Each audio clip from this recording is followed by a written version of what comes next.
So Hare Krishna devotees, welcome to our ISKCON of Houston Sunday Feast program for April 18th. Everyone here knows Giriraj Maharaj. There's no need for any introduction from Maharaj. He's a valued member of the community who has been giving his wisdom to us for many years. So without further ado, His Holiness Giriraj Maharaj. All right, I will begin by singing the Mangalacharana prayers and leading a short kirtan, and then I will speak about Lord Ramachandra from Srimad Bhagavatam.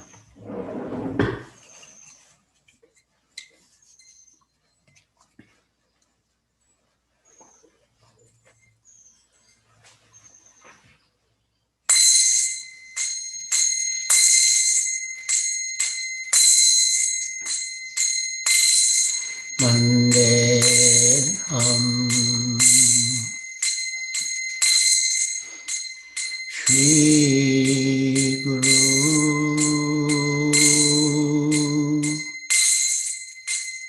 Shri Yuta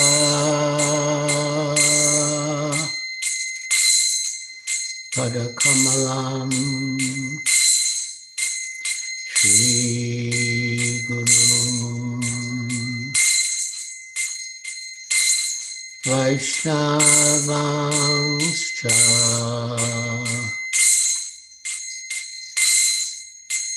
Shri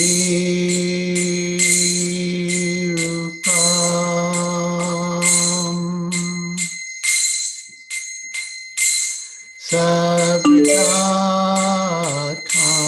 Sabdatam Savana Raghunatam Vitam Stam Sajivam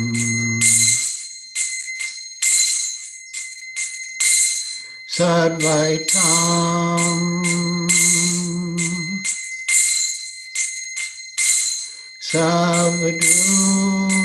Savadhutam Parijana Saitam Krishna Chaitanya Devam Shri Radha Krishna Padang Savana Lalita Shri Vishakhanvitam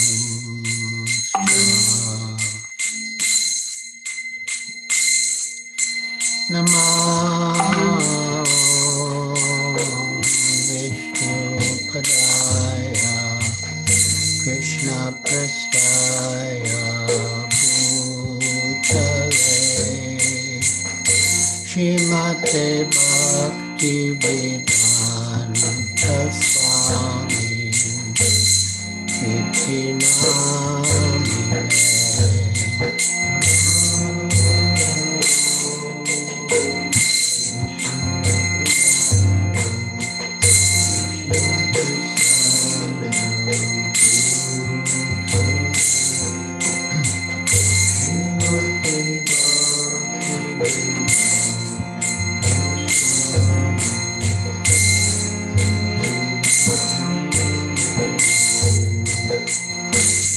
Namaste Saraswati Deve Gauravani Pracharine Nirvishesha Shandavati Tasatha Deshatharine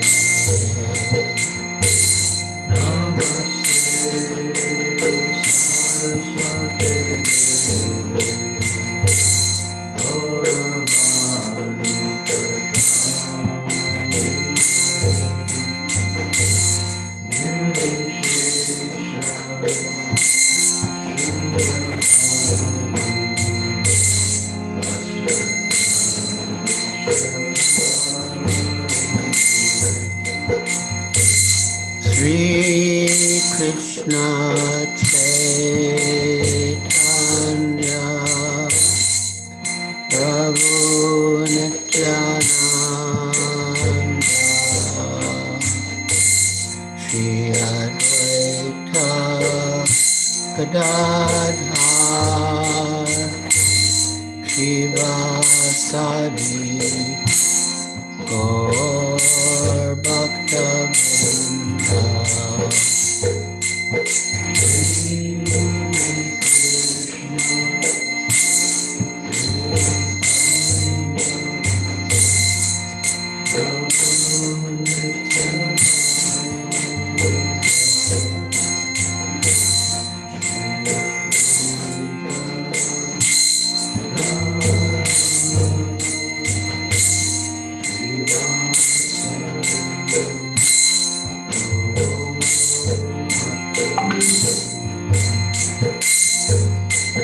Sri Krishna Chaitanya Prabhu Nityananda Shri Advaita Gadadhar Shivasadi Gaur Bhakta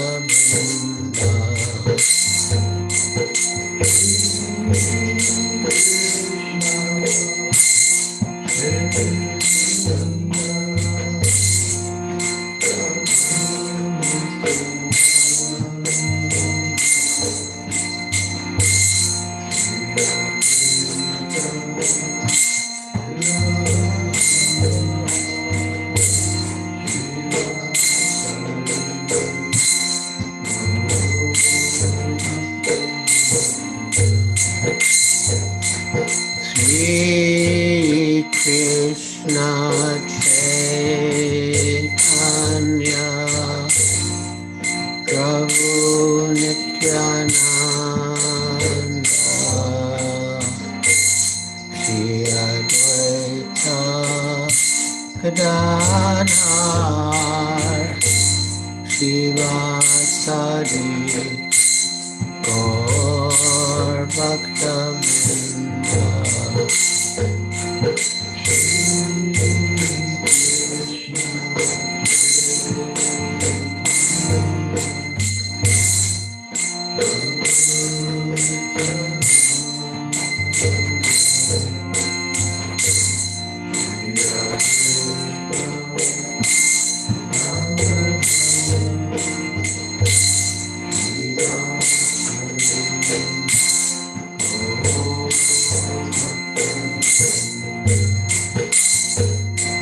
Sri Krishna Chaitanya Prabhu Nityananda Shri Advaita Gadadhar Shivasadi Gaur Bhakta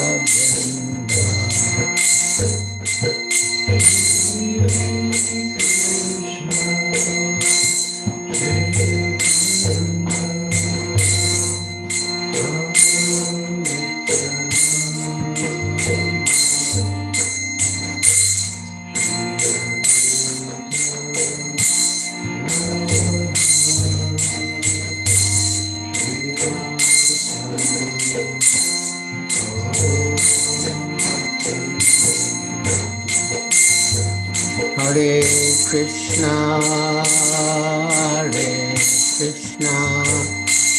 Krishna Krishna, Hare Hare,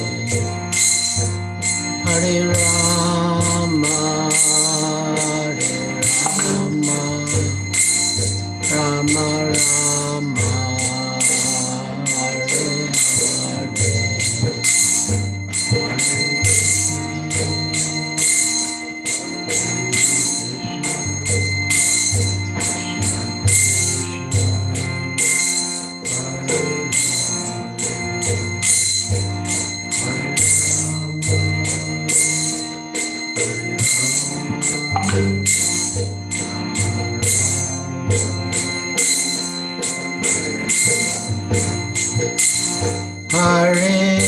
Krishna, Hare Krishna, Krishna Krishna, Hare Hare, Hare Rama, Hare Rama, Rama Rama, Hare Hare.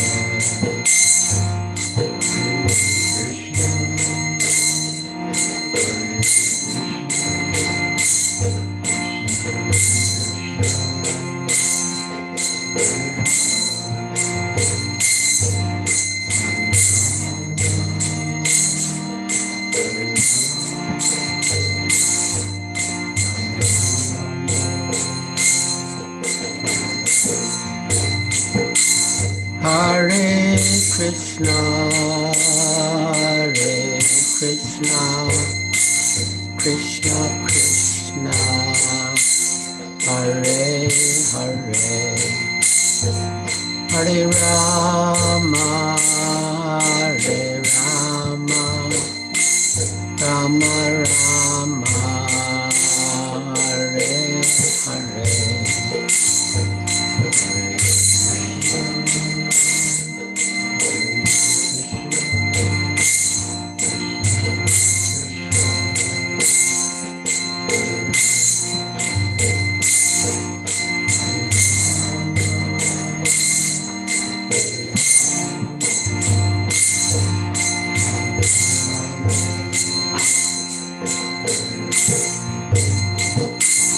Hare Krishna, Hare Krishna, Krishna Krishna, Hare Hare, Hare Rama, Hare Rama, Rama Rama, Hare Hare.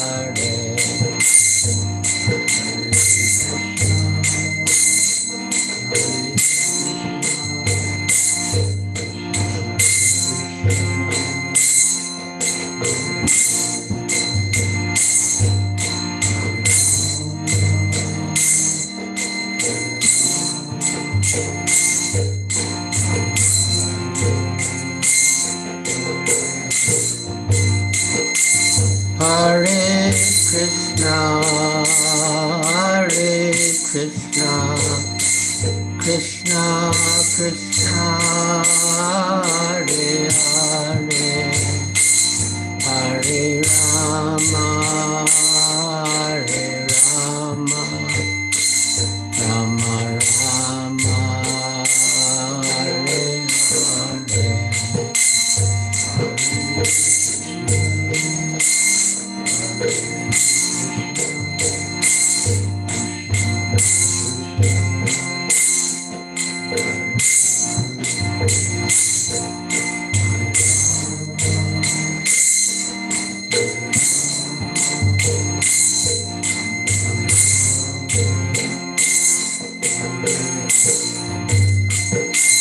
Hare Krishna, Hare Krishna, Krishna Krishna, Hare Hare, Hare Rama, Hare Rama, Rama Rama, Hare Hare.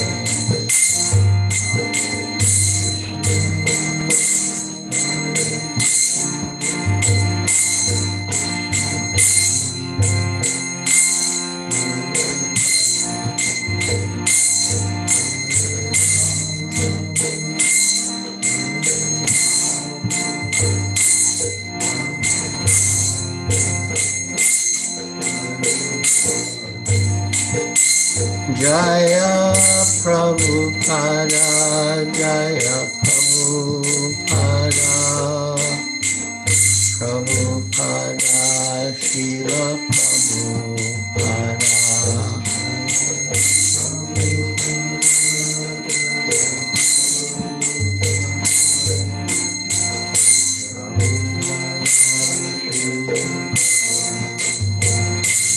Jaya Prabhupada, Prabhupada Jaya Prabhupada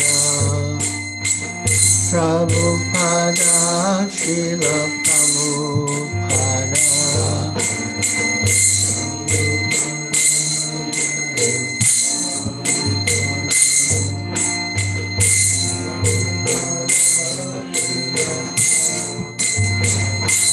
Jaya Guru Deva Jaya Guru Deva Guru Deva Shira Guru Deva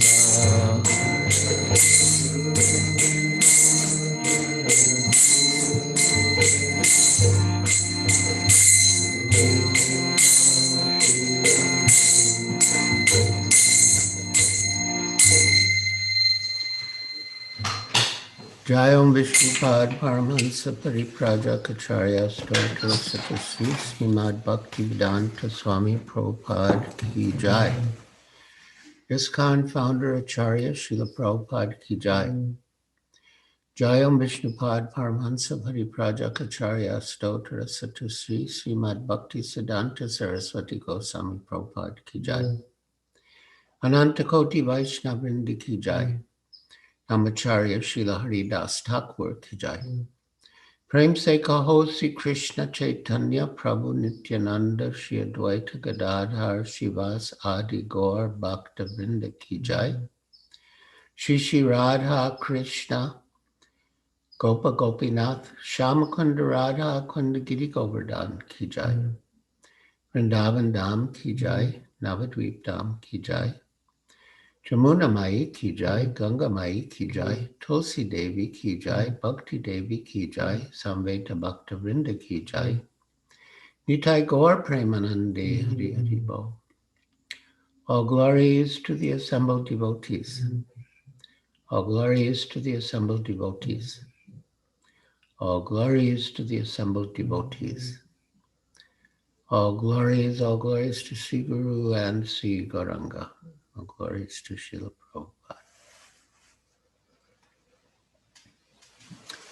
And one of you bring the pictures of the Houston deities from my dresser top.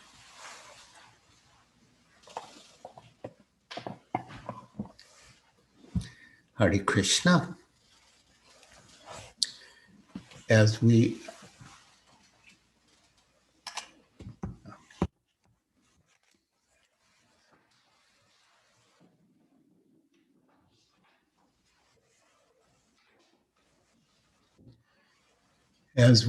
approach the auspicious appearance day of Lord Ramachandra on Wednesday, April 21st, Sri Ram Navami, we shall be speaking about Lord Sri Ram from Srimad Bhagavatam, Canto 2, Chapter 7, Scheduled Incarnations with Specific Functions.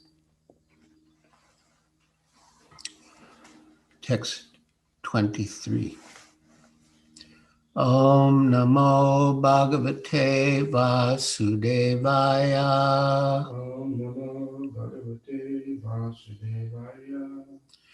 Om Namo Bhagavate Vasudevaya. Om Namo Bhagavate Vasudevaya. Om Namo Bhagavate Vasudevaya. Om Namo Bhagavate Vasudevaya. Asmad Prasada Sumukha Kalaya Kalesha Ikshvaku Vamsa Avatirya Guror Nideshe Tishtan Vanam Sadaitanuja Avivesha Yasmin Virudya Dashakandara Artim Archat. Asmat, unto us, beginning from Brahma down to the insignificant end. Prasada, causeless mercy. Sumukha, so inclined.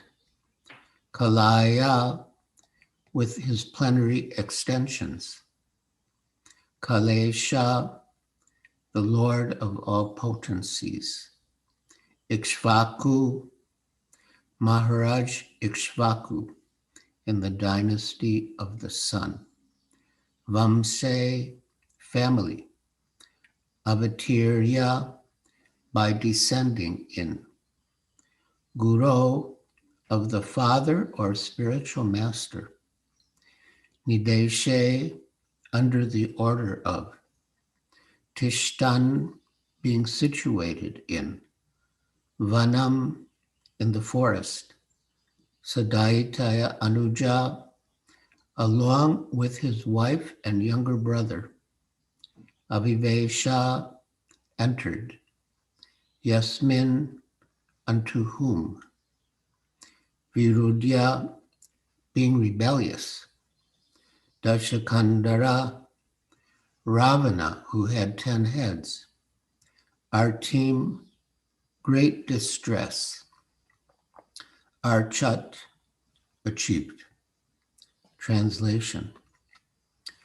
Due to his causeless mercy upon all living entities within the universe, the Supreme Personality of Godhead, along with his plenary extensions, appeared in the family of Maharaj Ikshvaku as the Lord of his internal potency Sita. Under the order of his father, Maharaj Dasarath, he entered the forest and lived there for considerable years with his wife and younger brother. Ravana, who was very materially powerful, with 10 heads on his shoulders, committed a great offense against him and was thus ultimately vanquished. Jai. Purport by Srila Prabhupada. Lord Rama is the Supreme Personality of Godhead, and his brothers, namely Bharat, Lakshman, and Shatrughna, are his plenary expansions. All 4 brothers are Vishnu Tattva and were never ordinary beings. They're many unscrupulous and ignorant commentators on Ramayana who present the younger brothers of Lord Ramachandra as ordinary living entities. But here in the Srimad Bhagavatam, the most authentic scripture on the science of God, it is clearly stated that his brothers were his plenary expansions. Originally, Lord Ramachandra is the incarnation of Vasudeva. Lakshman is the incarnation of Shankarshan. Bharat is the incarnation of Pradumya. And Shatrughna is the incarnation of Aniruddha, expansions of the personality of Godhead. Lakshmi Ji Sita is the internal potency of the Lord and is neither an ordinary woman nor the external potency incarnation of Durga. Durga is the external potency of the Lord, and she is associated with Lord Shiva. So here in the first paragraph of the purport, Srila Prabhupada is explaining the identities of Lord Ramachandra and his brothers, Bharat, Lakshmana, and Shatrughna, and his wife, Sita Devi. They are all transcendental personalities, and they are not in any way or at any time conditioned by material nature. Now the next paragraph. As stated in the Bhagavad Gita 4:7, the Lord appears when there are discrepancies in the discharge of factual religion. Yada yada hi dharmasya glanir bhavati bharata. Abhutanam adharmasya tarapanam shijam yaham. And Lord Ramachandra is an expansion of Krishna, and therefore the principles of Krishna's purpose of incarnation also apply to Lord Ramachandra.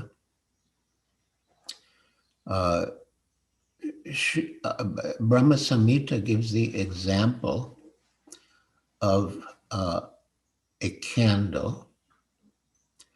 Ramadimurti Shukala Nimena Tishtan, Nanavatara Akaroda Bhuvaneshu Kintu. So Krishna appears in different manifestations, and they are all equal to him. Just like if you have a candle, so from that candle you can light a second candle. From the second candle you can light a third candle. From the third candle you can light a fourth candle.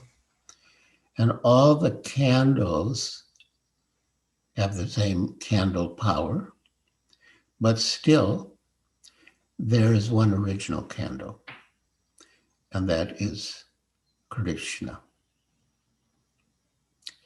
And in the Bhagavad Gita, Krishna also declares, Aham Adi Devanam, that he is the origin of all the devas. And Srila Prabhupada comments that the three primary devas are Brahma, Vishnu, and Mahesh, and Krishna is the origin of all of them, including Vishnu.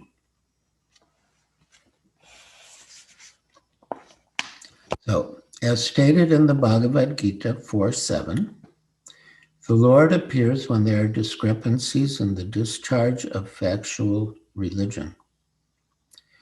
Lord Ramachandra also appeared under the same circumstances, accompanied by his brothers, who are expansions of the Lord's internal potency, and by Lakshmiji Sita Devi.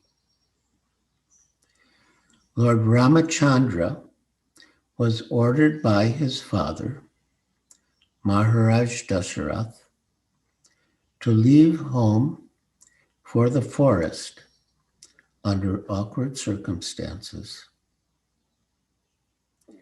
And the Lord, as the ideal son of his father, carried out the order, even on the occasion of his being declared the king of Ayodhya.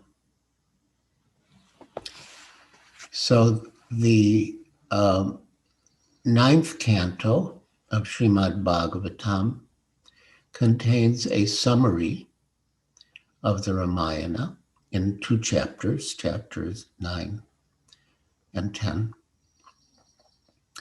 And we know the history that Lord Ramachandra was due to be coronated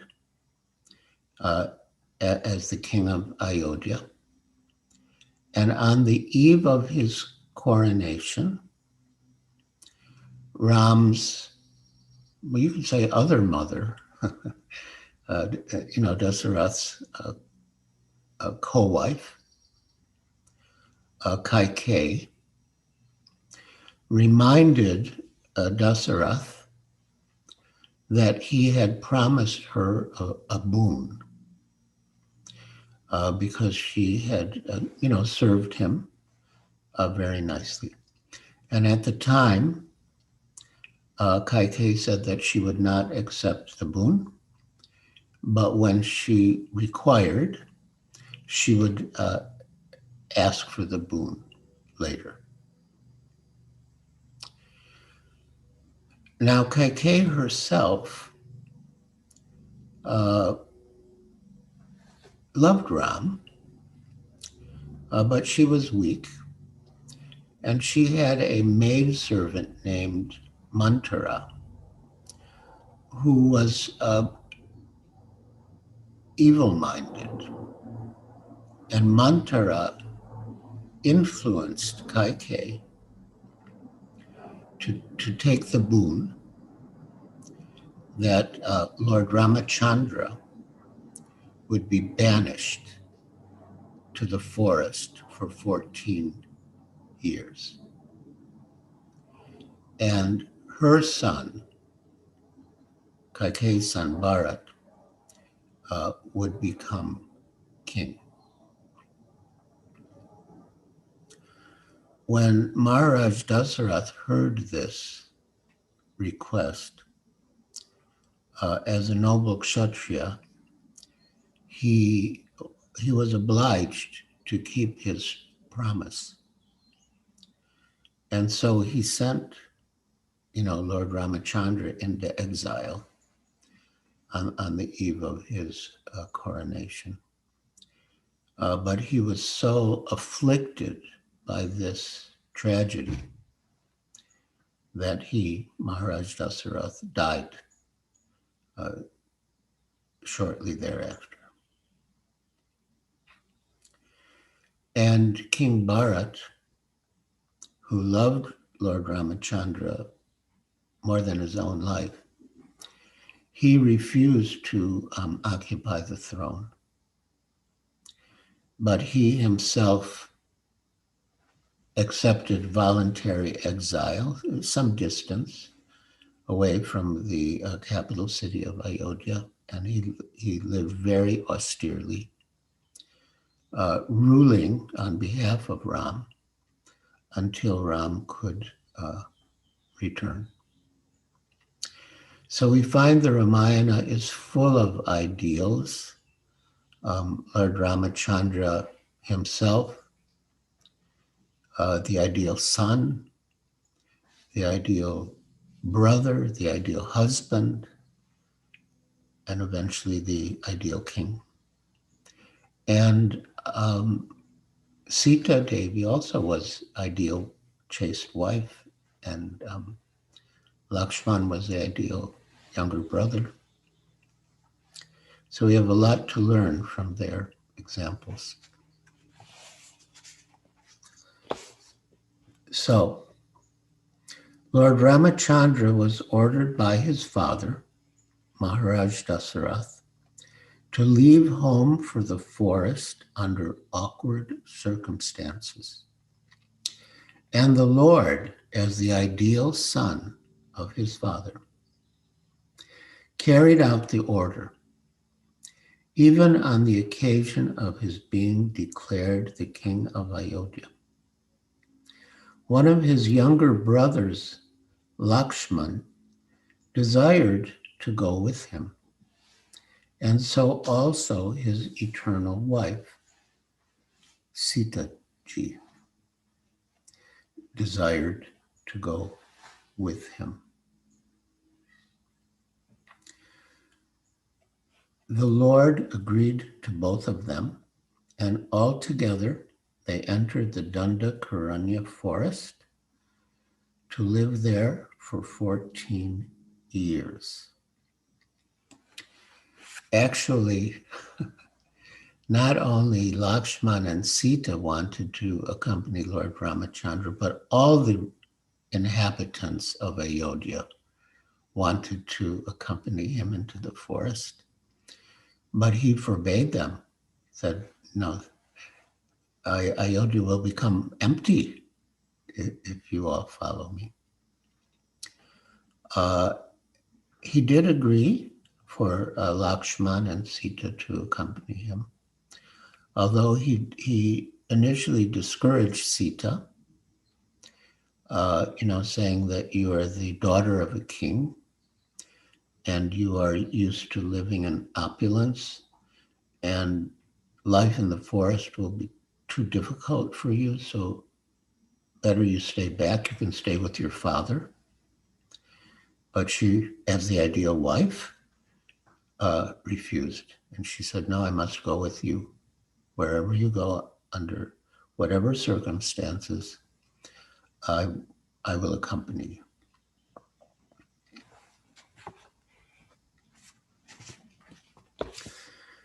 During their stay in the forest, there was some quarrel between Ramachandra and Ravana, and the latter kidnapped the Lord's wife, Sita.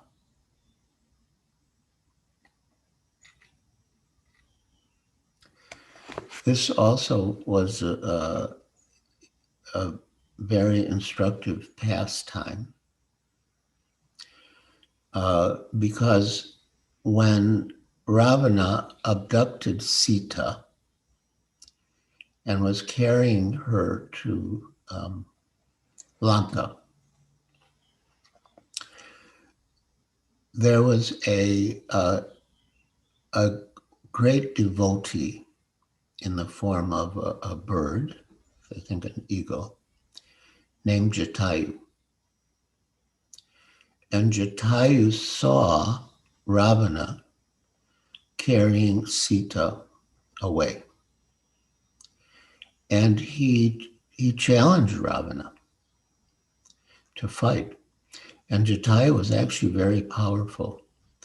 But at that stage, he was quite old, and he was not able to defeat Ravana in the fight. Later, when Ram and Lakshman were wandering through the forest in search of Sita, they came upon Jatayu, who explained what had happened. And Lord Ramachandra was so pleased with Jatayu, who then was, you could say, on his deathbed due to the wounds inflicted by Ravana, that Lord Ramachandra performed his funeral ceremony just like a son would perform the funeral ceremony for a father. And Srila Prabhupada has commented on this event that sometimes when we're preaching, we may meet formidable enemies who in a way are able to defeat us in our efforts to preach. But the Lord appreciates our effort, just as Lord Ramachandra appreciated the effort of Jatayu, although he was externally, from the material point of view, unsuccessful. But he gave his life, he gave his all for the service of Lord Ramachandra, and thus was rewarded by the Lord.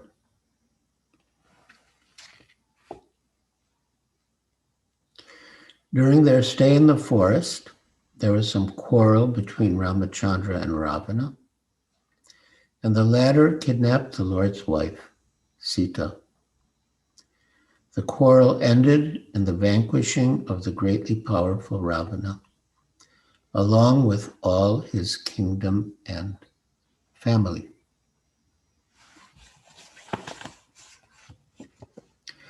Sita is Lakshmiji, or the goddess of fortune, but she is never to be enjoyed by any living entity. She is meant for being worshipped by the living entity, along with her husband, Sri Ramachandra. So yes, Sita Ram, Lakshmi Narayan, we worship Sita, not separately, but with Lord Ram. We worship Lakshmi not separately, but with Lord Narayan.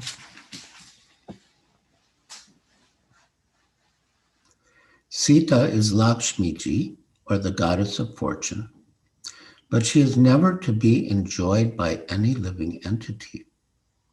She is meant for being worshipped by the living being along with her husband, Sri Ramachandra. A materialistic man like Ravana does not understand this great truth. But on the contrary, he wants to snatch Sita Devi from the custody of Ram and thus incurs great miseries. This is an important point for all of us, that the Lord's energy is meant to be enjoyed by the Lord, meant to be engaged in the Lord's service, and we should not try to enjoy it for ourselves. And if we do try, we incur great sin and have to suffer reactions.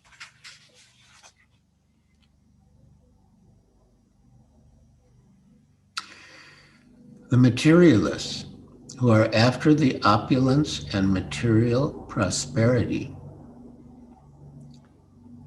may take lessons from the Ramayana that the policy of exploiting the nature of the Lord without acknowledging the supremacy of the Supreme Lord is the policy of Ravana.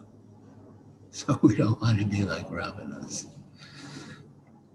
Ravana was very advanced materially, so much so that he turned his kingdom, Lanka, into pure gold or full material wealth.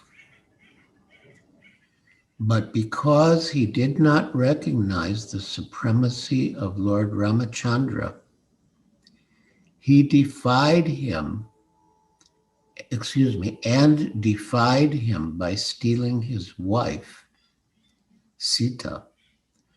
Ravana was killed, and all his opulence and power were destroyed. Yes. Krishna Mare Rakeke, Mare Krishna Rakeke. If Krishna wants to kill you, no one can save you. And if Krishna wants to save you, no one can kill you. Krishna is the supreme authority. Lord Ramachandra is a full incarnation with 6 opulences in full. And therefore he is mentioned in this verse as Kalesha, or master of all opulence. Now text 24.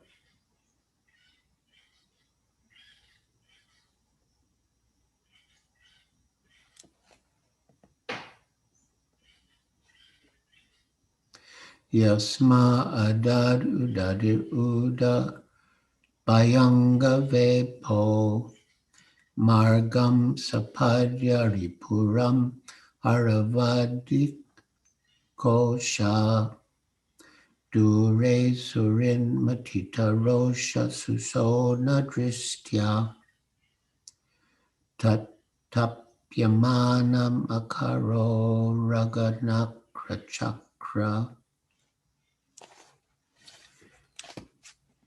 Yasmai, unto him, Adat, gave, Udadi, the great Indian Ocean, Uda Bhaya, affected by fear, Anga Vepa, bodily trembling, Margam, way, Sapadi, quickly, Aripuram, the city of the enemy.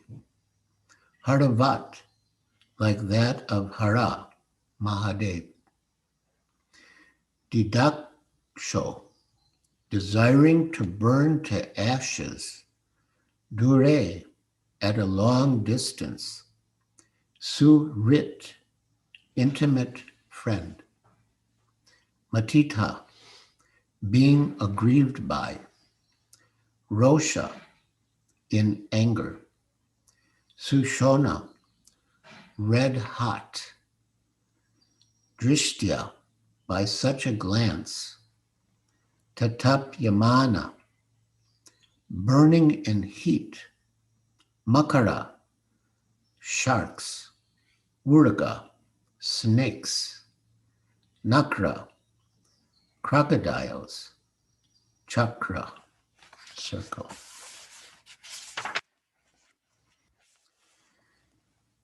The personality of Godhead Ramachandra, being aggrieved for his distant intimate friend Sita, glanced over the city of the enemy Ravana with red-hot eyes like those of Hara, who wanted to burn the kingdom of heaven.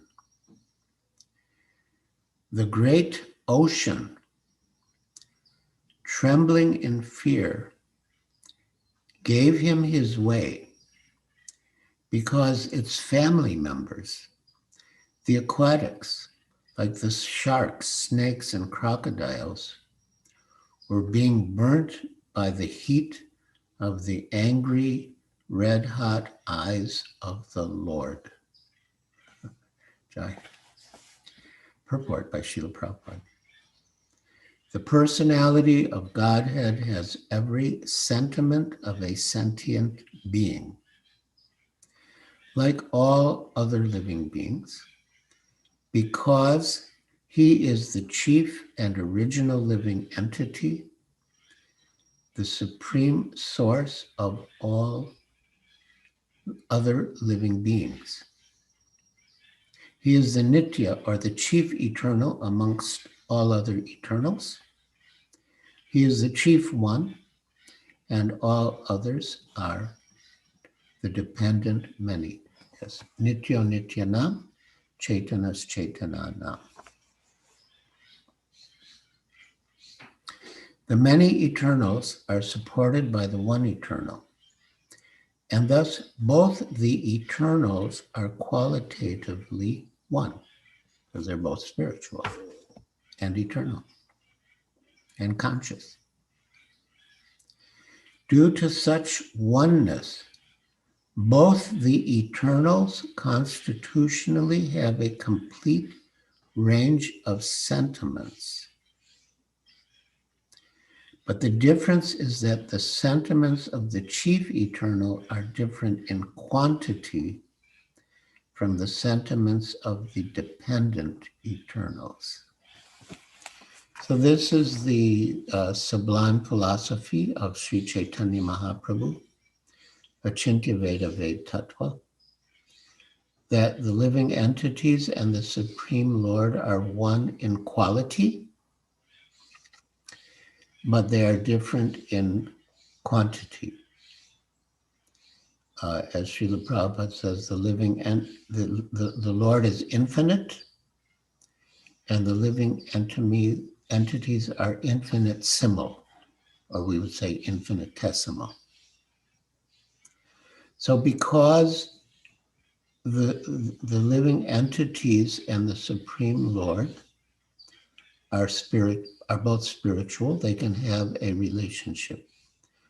But because the Lord is infinite and the living entities are infinitesimal, the relationship is defined by the living entities being servants of the Supreme Lord.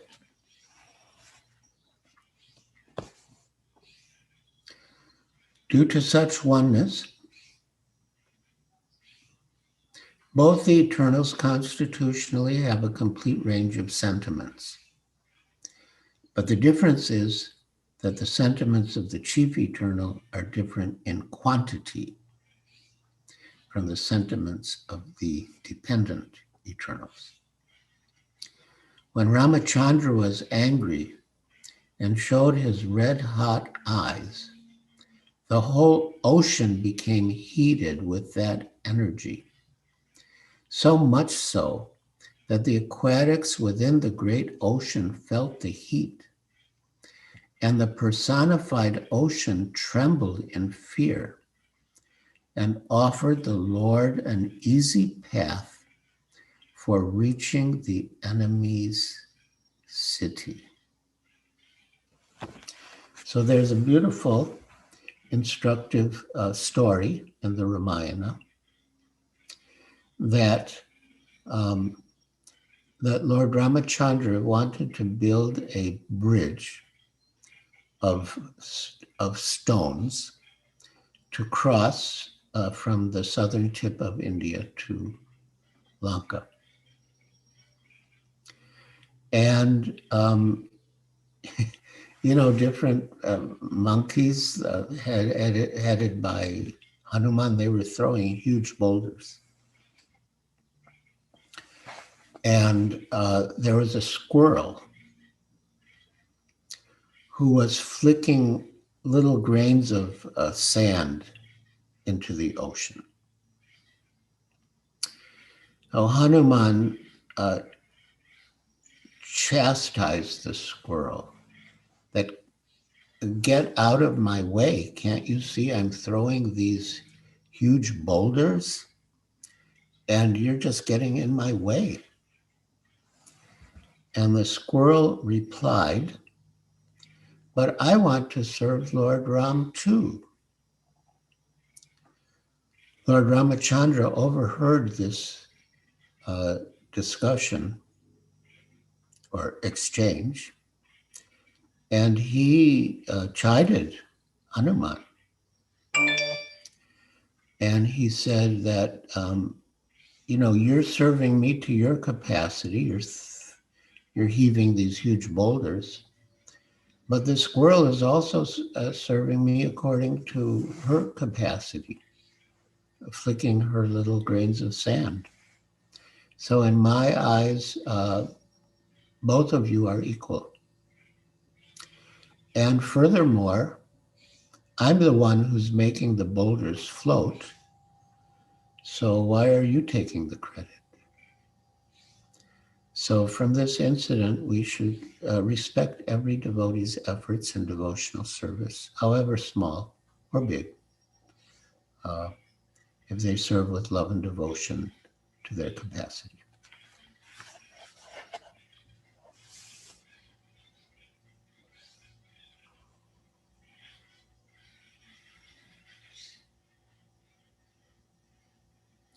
When Ramachandra was angry and showed his red-hot eyes, the whole ocean became heated with that energy, so much so that the aquatics within the great ocean felt the heat, and the personified ocean trembled in fear and offered the Lord an easy path for reaching the enemy city. The impersonalists will see havoc in this red-hot sentiment of the Lord because they want to see negation in perfection. Because the Lord is absolute, the impersonalists imagine that in the absolute, the sentiment of anger, which resembles mundane sentiments, must be conspicuous by absence.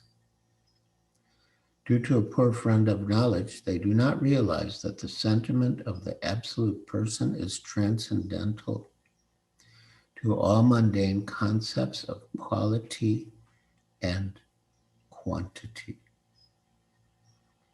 Had Lord Ramachandra's sentiment been of mundane origin, how could it disturb the whole ocean and its inhabitants?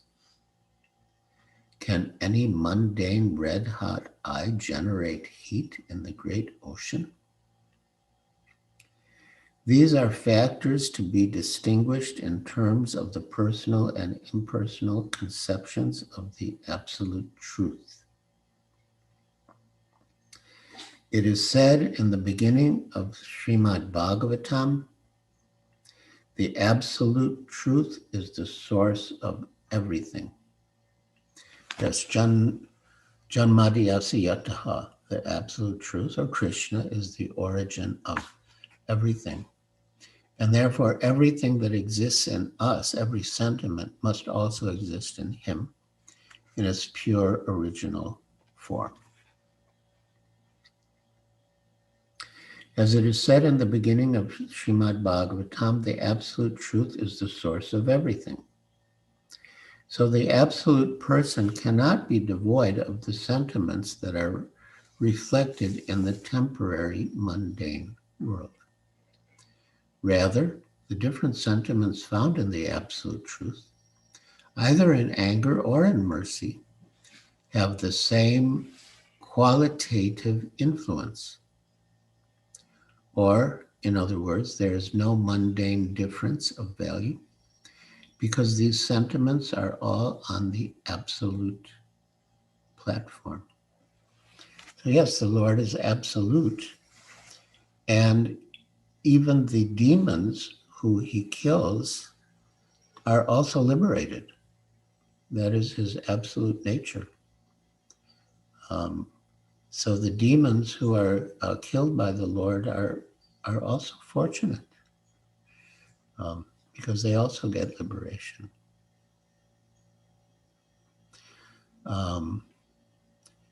Now, when we were in Amritsar, in Punjab, in India, with Srila Prabhupada,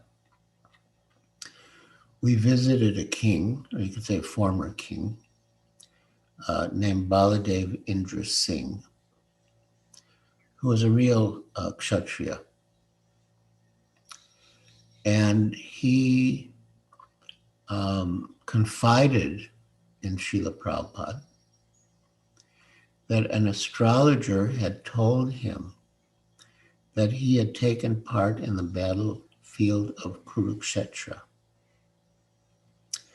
but that unfortunately he was on the side against Krishna. And Srila Prabhupada replied that that cannot be true, because everyone who died on the battlefield of Kurukshetra in the presence of Krishna was liberated.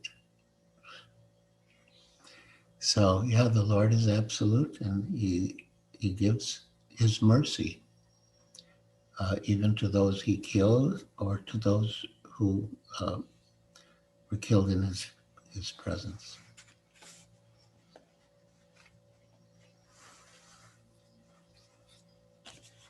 The different sentiments found in the absolute,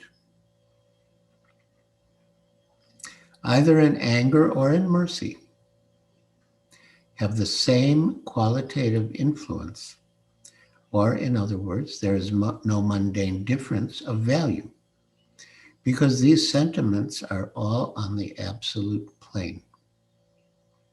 Such sentiments are definitely not absent in the absolute, as the impersonalists think, making their mundane estimation of the transcendental world.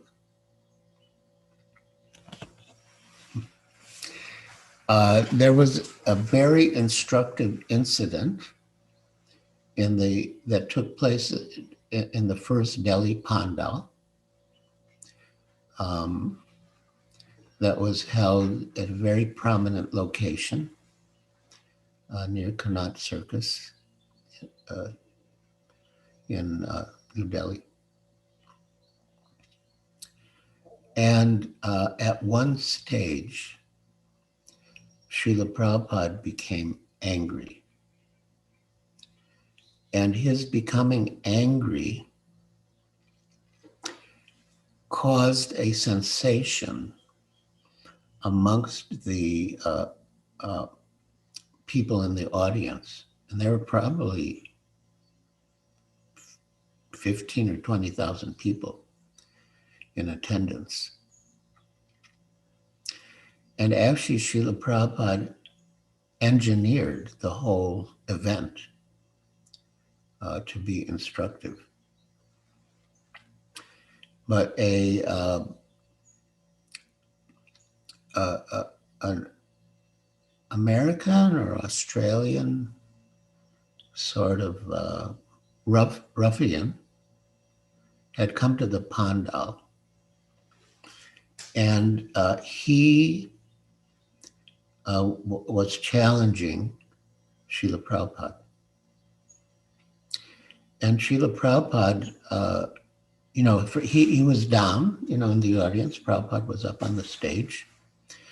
And Prabhupada invited him up on the stage. And, he challenged Srila Prabhupada, and he asked, how old is the Bhagavad Gita? Srila Prabhupada answered, 5,000 years old. And the young man said, no, according to my information, and he gave his theory. And so he was challenging Srila Prabhupada with these different questions. And then Srila Prabhupada didn't answer the next question. He said to the young man, what is the process for understanding the Bhagavad Gita? And the young man, shouted back, no, you answer my question. I asked you first. And Srila Prabhupada replied, I'm not your servant. I don't have to answer your question. You answer my question. What is the method for understanding the Bhagavad Gita? So the young man became angry, and eventually Prabhupada motioned to the devotees to escort him off the stage. So I was in the audience distributing books. And the audience was very divided. Many people were saying, your Guru Maharaj should have answered his question.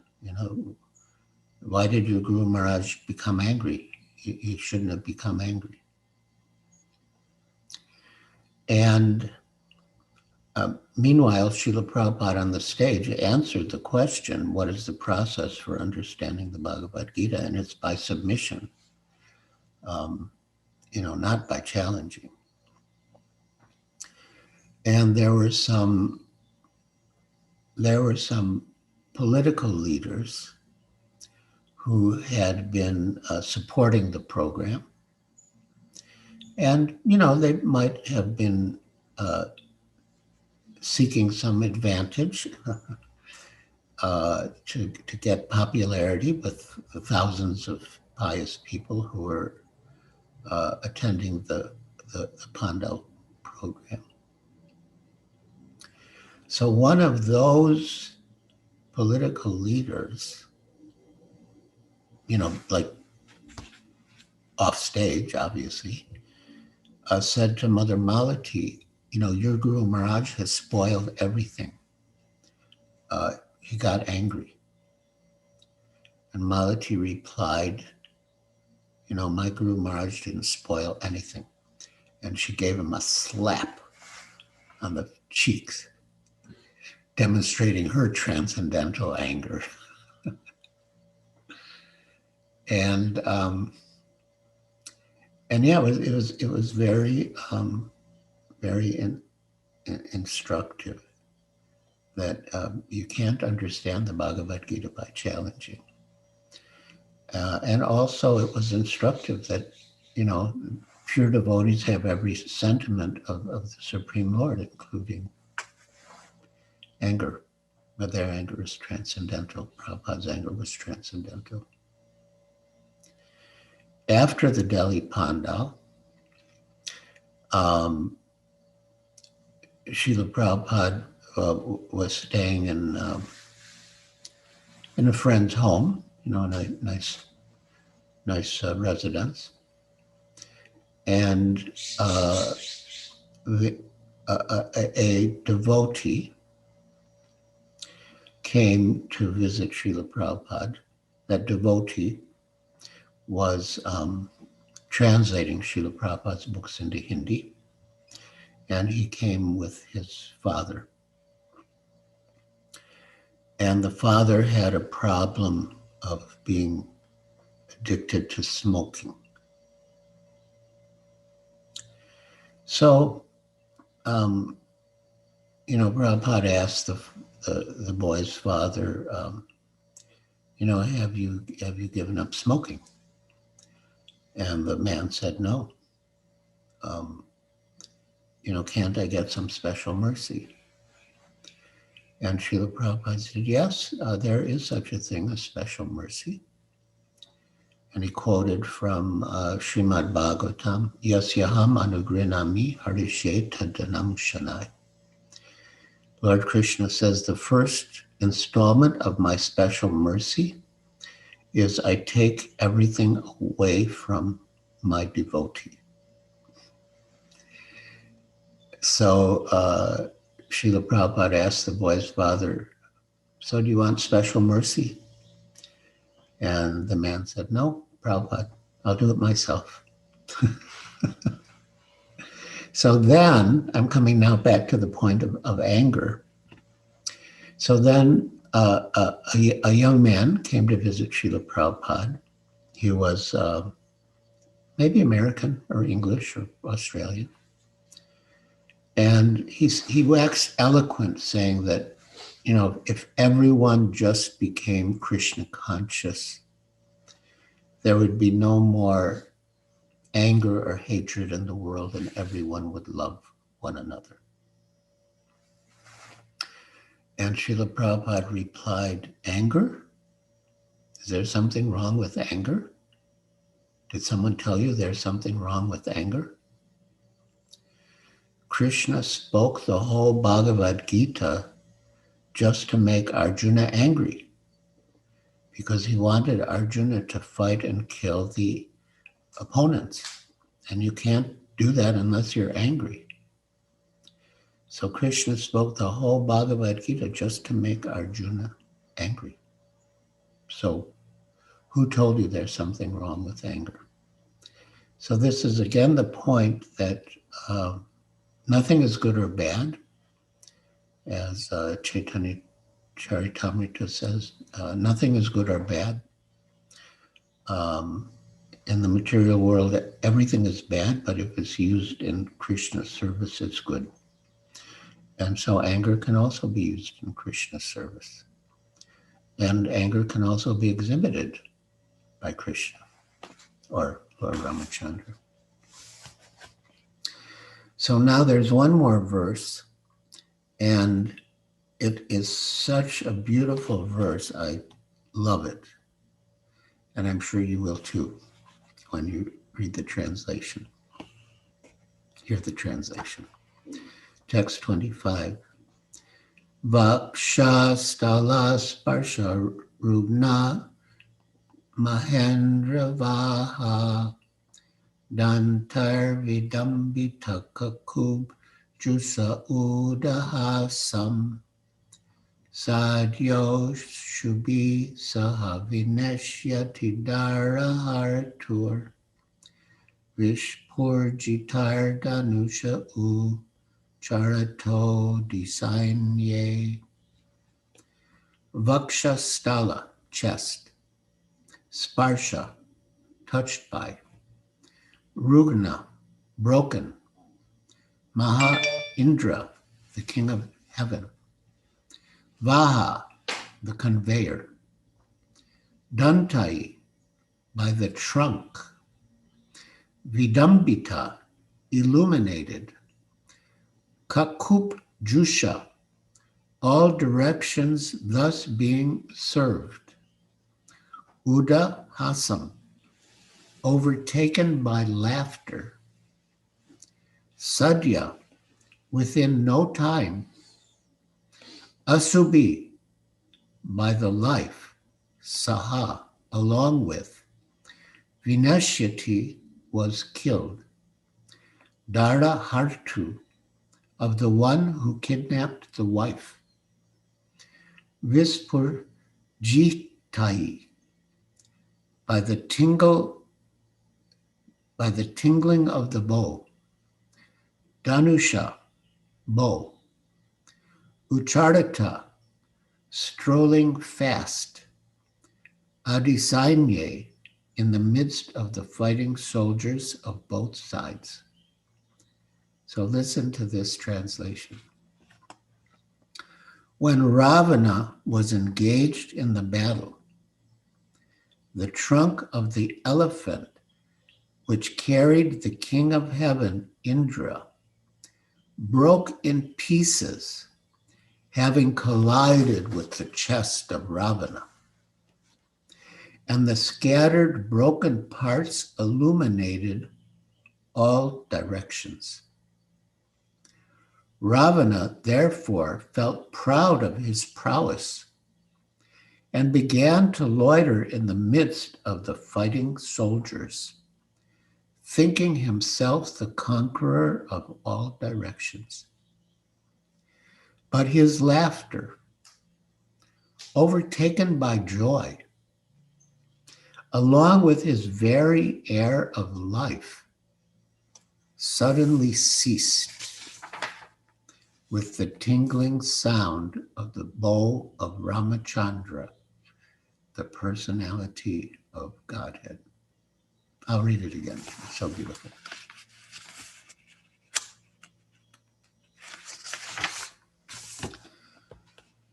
Translation. When Ravana was engaged in the battle, the trunk of the elephant which carried the king of heaven, Indra, broke into pieces, having collided with the chest of Ravana, and the scattered broken parts illuminated all directions. Ravana therefore felt proud of his prowess and began to loiter in the midst of the fighting soldiers, thinking himself the conqueror of all directions. But his laughter, overtaken by joy, along with the very air of life, his very air of life, suddenly ceased with the tingling sound of the bow of Ramachandra, the personality of Godhead. Purport. However powerful a living being may be, when he is condemned by God, no one can save him. And similarly, however weak one may be, if he is protected by the Lord, no one can annihilate him. Yeah, I quoted that earlier. Krishna Mare Rake Ke, Krishna Rake Mare Ke. Hare Krishna, Hare Rama. So, my dear devotees, if you have any comments or questions, you can speak now. Thank you for joining us. So yes, if you want to say anything, you can raise your hand.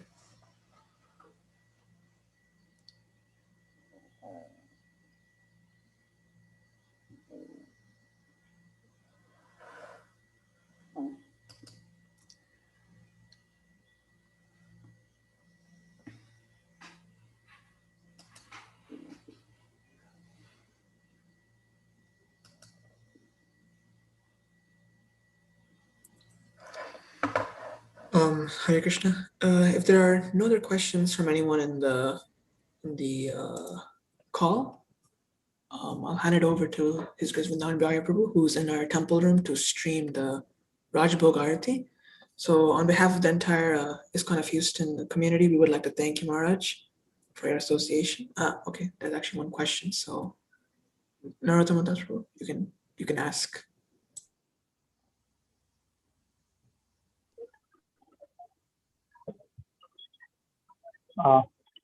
Hare Krishna Guru Maharaj. Am I audible? Yes, you are.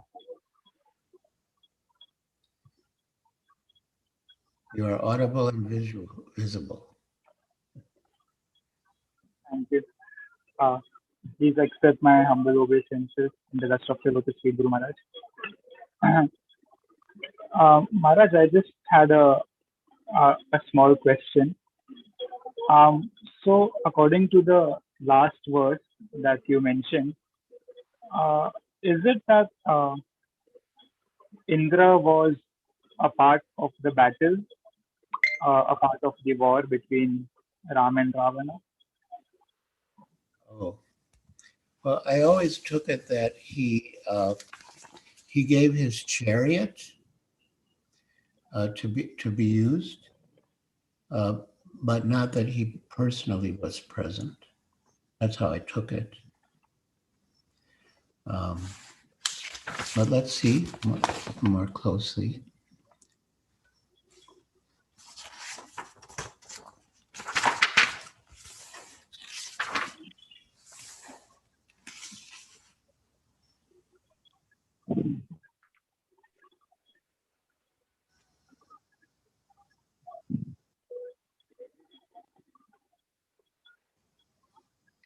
Yeah, it doesn't say that he was present, just that his chariot was there.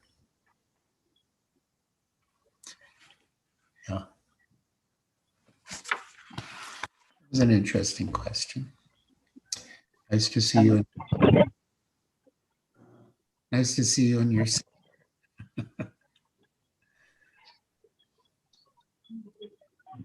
So I see Krishangi Dasi has her hand up. Hare Krishna, Guru Maharaj. Please accept my humble obeisances. I had a question, but can I ask a question not directly related to the class, or it can be related also? Okay. I was in the Srimad Bhagavatam, it mentions that about the gopis and the cowherd boys in Vrindavan, that they attained that position after many lifetimes of pious activities. So I would like to know what kind of pious activity, what is the definition of those pious activities that they have done to get the personal association of Krishna. Oh, well, it says pious activities, but it actually refers to devotional service. By, you could say, mundane pious activities, one cannot get that result, but one can get the result by devotional service, which is the most pious of activities. Thank you. Okay. Sargam Srivastava. Hare Krishna Maharaji, my most humble obeisances to you. All glories to Srila Prabhupada. Hello. Hello. Can you hear me, Maharaji? I can hear you and I can see you. That's great. Thank you so much for your darshan, Prabhuji. Maharaji, I had one question. I had heard in a few talks that Lakshman was actually, Nityanand Prabhu is actually Lakshman ji. Is that true? I mean, is it that we get all the devotion and the we can learn how to serve the Lord through Nityanand Prabhu because his other incarnation, that is Lakshmanji, had always served Lord Rama during Lord Rama's avatar. I don't know how to put the question, but they are both one, is it? Yes. The original is Krishna and his first expansion is Balaram, his older brother. And So, sort of in that line, you have Rama, and then you have Lakshman. And then you have Lord Chaitanya and Lord Nityananda. But it's explained in Sri Chaitanya Charitamrita that Lakshman, as the younger brother, had to do so many things that he didn't want to do because of being the younger brother. And he didn't want to do them because they were, in a way you could say, unfavorable to the pleasure of Sita and Ram. So he resolved that in his future appearances, he would not be the younger brother. He would only be the older brother. So he could just give pleasure to Krishna and not have to do anything unfavorable to the Lord's pleasure. So then, as Balaram, he's Krishna's older brother, and as Lord Nityananda, he's like Lord Chaitanya's older brother. That's wonderful. That's wonderful. Thank you so much, Maharajji. Hare Krishna. Maharajji, there was one more question actually. You just mentioned to us about how Srila Prabhupada ji had got angry with the person, and then his devotee, one Mataji, slapped the person who asked the question. Would that be? I mean, they were great personalities, but would that be? Would the Mataji's thing be aparadh? Sorry? I mean, how can we? I mean,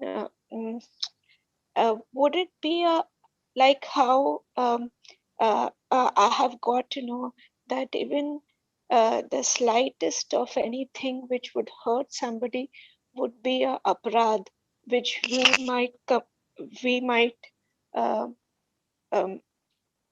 unconditionally do. But if there is something like this, if a Mataji does, would that also be a aparadh? Well, I mean, we cannot imitate Malati Devi Dasi. Okay. Okay. She is on a different level. She's Okay. like completely devoted to Srila Prabhupada.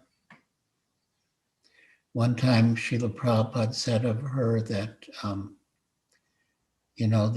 that she would cut her throat for him, and he would cut his throat for her. So she's not an ordinary Mataji. Okay. And we should not imitate her. Yeah. Thank you so much, Maharajji. Thank you so much. Hare Krishna. My most humble obeisances. Hare Thank Krishna. Jai.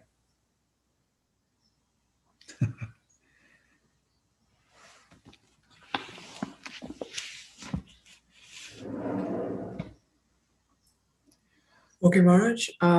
If there are no other questions, okay, one more. Go ahead.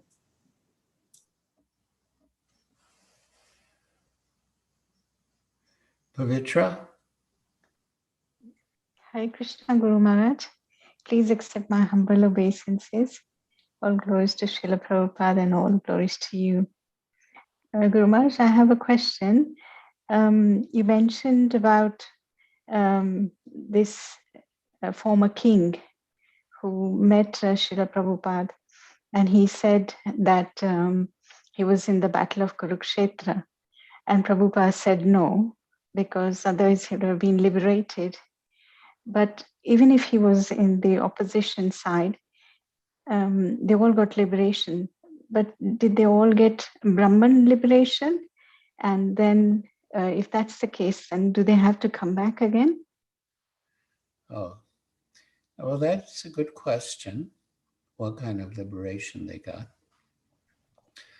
And there are 5 kinds.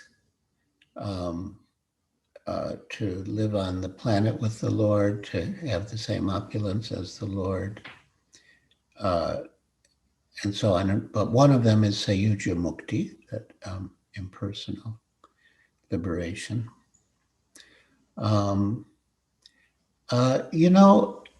It's possible, theoretically, that he could have gotten impersonal liberation and then fallen down again. But I think that Krishna's mercy is so great that he would give them permanent liberation. Yeah, he's just so kind and merciful. Well, that was a good question. Thank you, Guru Maharaj. Hare Krishna. Hare Krishna.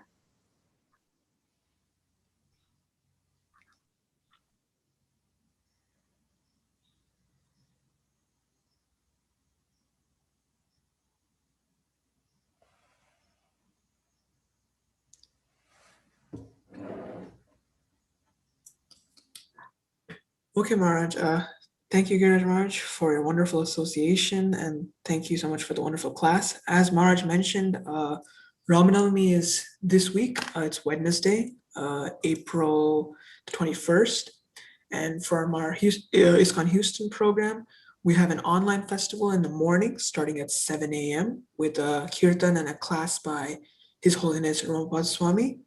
And then in the evening, we are having a walk-through darshan, which is RSVP required.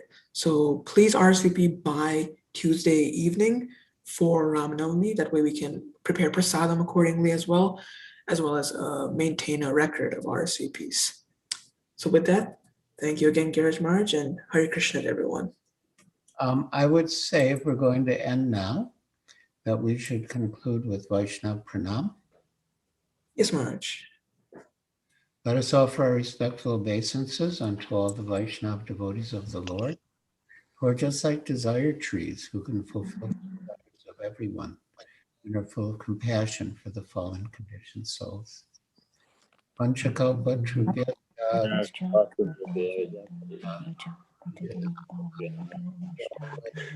yo namo Anantakoti Vaishnav Vrindi